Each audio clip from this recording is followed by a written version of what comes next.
going to make a cookie called Hidden Treasure Cookies. It's an easy recipe and they look fantastic, especially around the holidays, so that you can eat them and make them at any time of the year. They're really great cookies. So let's get started. In a large bowl, what you're going to start off with is a half a cup of powdered sugar into your bowl. You're also going to need a cup of butter or margarine if you prefer, and you want it at room temperature or softened.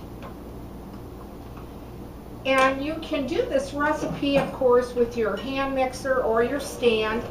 And some people actually have made this recipe by hand without using a mixer, but I like to use the hand mixer due to the video. And I'm just going to break up the butter and to start creaming it with the powdered sugar on medium speed. And the next thing that you're going to need is vanilla, and you're going to use 1 teaspoon of vanilla into that. And again, just combine it, get to that bottom of the bowl, and work those sides. Next, you're going to be putting in all-purpose flour, and you're going to need 2 1/4 cups. So I'm just going to put a little in at a time.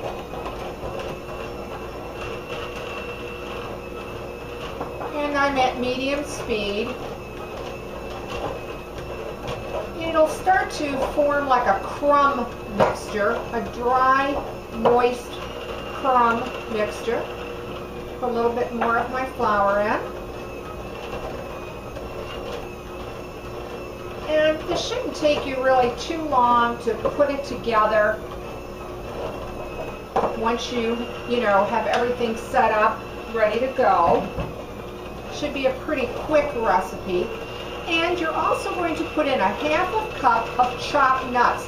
And the nuts, of course, are your choice, whether you want to use almonds or pecans or walnuts or whatever type of nut that you prefer. And you're also going to need salt. So you're going to put in 1/4 teaspoon of salt.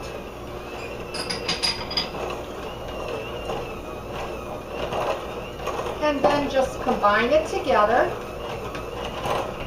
And as you work with it, it's going to become moister so that you can actually start seeing that it's become a cookie dough.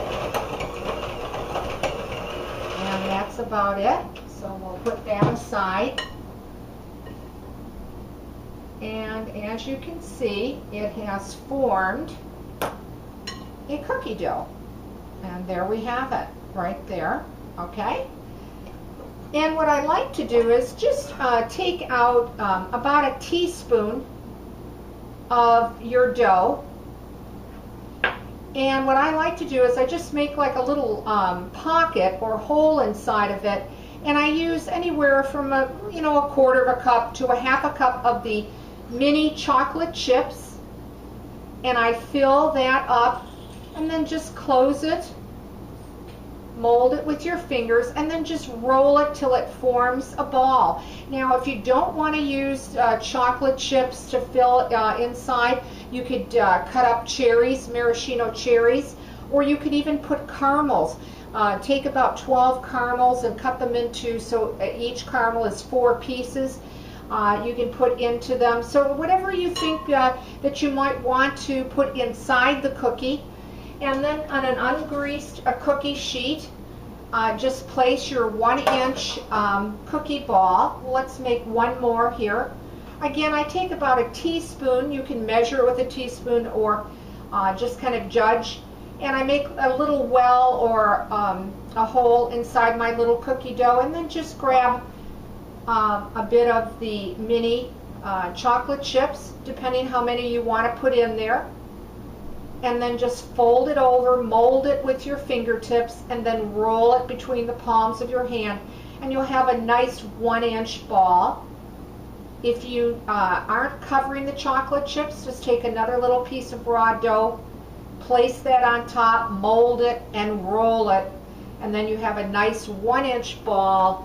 and place them about 1 inches apart. Now you're going to bake them at 400 degrees anywhere from 8 to 10 minutes. So start chucking them around 6 or 7, because as we do know, all ovens set up differently.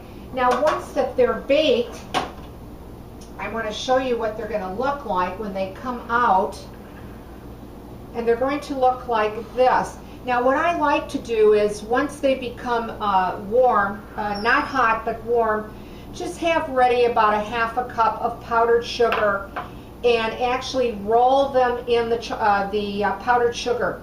If they're warm, the sugar will stick to the cookie. Then I also like to put it back on my cooling rack for about a half hour or so. And then I like to roll them one more time in the powdered sugar so that it will hold and look very nice for the cookie. These I had made up already, so they come out so pretty and so delicate. I want to cut one in half to show you, and then when you open them, it'll come out very flaky, very crisp, dry cookie with that little hidden treasure that you have inside of it. So give this recipe a try. I hope you like this one. If you do, leave a comment. I'd like to hear from you. Thanks for watching, and please subscribe.